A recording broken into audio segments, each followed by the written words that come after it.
Here's your daily news report, fourth stimulus check update, and fourth stimulus package update. House Speaker Nancy Pelosi is now rejecting Senator Joe Manchin's call for a pause on negotiations on the massive spending bill. Some of you may now be eligible to apply for a new stimulus relief program. To pass on a planet in a very responsible way. The reconciliation bill goes well beyond, well, it's hardly addressed in the infrastructure bill for reasons that you're well aware. Nearly 4 months after its launch, and with millions of Americans now enrolled, a crisis aid program still has money available to provide struggling households with monthly discounts on internet service and one-time savings on new computers. The emergency benefit was included in a stimulus package that Congress passed last December. The application window will close when the funding runs out, so there might not be much time left to apply. If you are having a tough time covering your household expenses or paying down debt, the discounts could provide some much-needed relief. More than 5 million U.S. households have already enrolled in the government's emergency broadband benefit program since it kicked off on May 12th. The goal is to prevent families from losing access to an essential resource during the crisis. Working with broadband providers, the Federal Communications Commission is offering up to $50 a month off your broadband service and associated equipment rentals, a discount of up to $75 a month on your broadband service if your home is on qualifying tribal lands, and also a one-time discount of up to $100 on a laptop, tablet, or desktop computer. Combined with relief like the expanded child tax credit included in the most recent stimulus package, the one-time President Biden signed in March, the broadband benefit can help provide families with a financial cushion to ride out the coming months. Many households are entitled to just one monthly service and one device discount each, even if there are multiple eligible people in the home.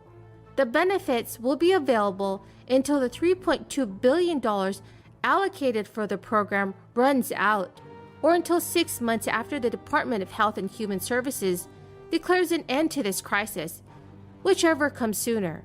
But in this reconciliation bill, we recognize that this saving the planet, addressing the climate crisis is a health issue.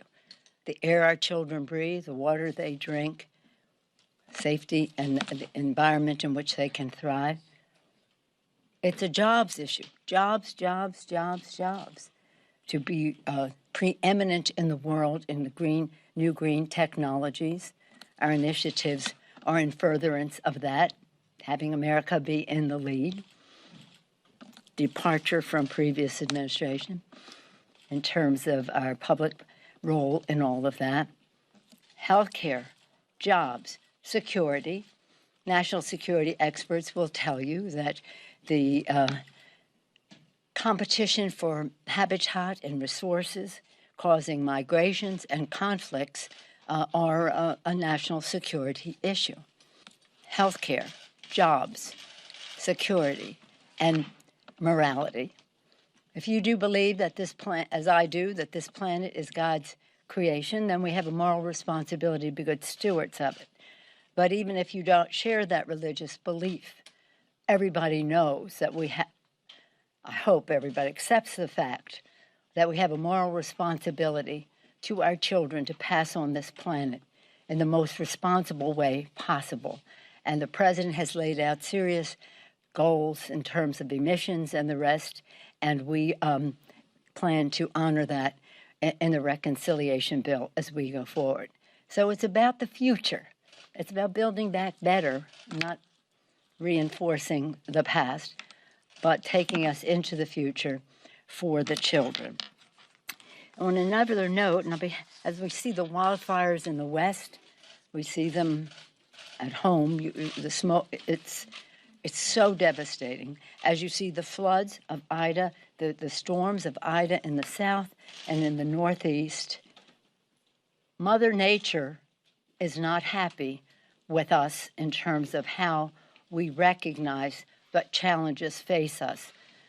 House Speaker Nancy Pelosi rebuffed a demand from Senator Joe Manchin to take a strategic pause on a $3.5 trillion economic package, making clear that she was moving on an aggressive timeline to push the measure through this month, and setting up a clash with moderate Democrats eager to pare back the price tag.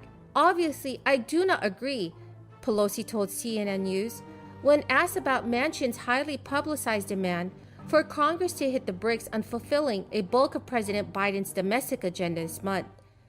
In another sign of a looming clash, Nancy Pelosi showed little desire to pare back the massive $3.5 trillion price tag, a top-level spending amount that Joe Manchin and Senator Kyrsten Sinema of Arizona have both indicated they do not support. Joe Manchin has been privately suggesting to his colleagues that the $1 trillion to $1.5 trillion is a price tag he could accept in the Democrats' reconciliation bill.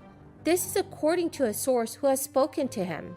He suggested that the 2017 tax law, which he opposed, could be amended to raise enough money to ensure the bill is fully paid for, the source said. However, Joe Manchin has indicated to his leadership that he's willing to negotiate, but that number is a fraction of the $3.5 trillion package that the party is trying to convince him to be behind, and that liberals are demanding. Pressed earlier Tuesday about Joe Manchin and Kyrsten Sinema's resistance to the price tag, Nancy Pelosi stated, "Well, you have to go talk to the Senate about that, but we're going to pay for as much of it as possible." The comments underscore the precarious situation Democrats are in as they attempt to push through a multi-trillion-dollar economic package with the slimmest of majorities, a proposal that would dramatically expand the social safety net and ratchet up government spending on key Democratic priorities, on healthcare and climate change, and raise taxes to help pay for them. Behind the scenes, Democrats are still struggling to find consensus on a wide range of issues, including the expansion of Medicare called for by progressives. So everyone, what are your thoughts about all of this that's going on? Please leave your thoughts in the comment section below. Nancy Pelosi downplayed the disagreements and argued that the bill would be transformative for women in the workplace. But with a 50-50 Senate, Democrats cannot afford to lose a single vote to secure passage of the $3.5 trillion bill, since the party is using a process known as reconciliation. All Republicans are expected to oppose it. Joe Manchin and Kyrsten Sinema have made it clear they won't support a bill with that price tag, with the West Virginia Democrat saying last week he won't support anywhere near that level of additional spending, without examining the effect on the debt and inflation. The key word, thank you so much everyone for joining me. I greatly appreciate it, and I do hope some of you found this information helpful.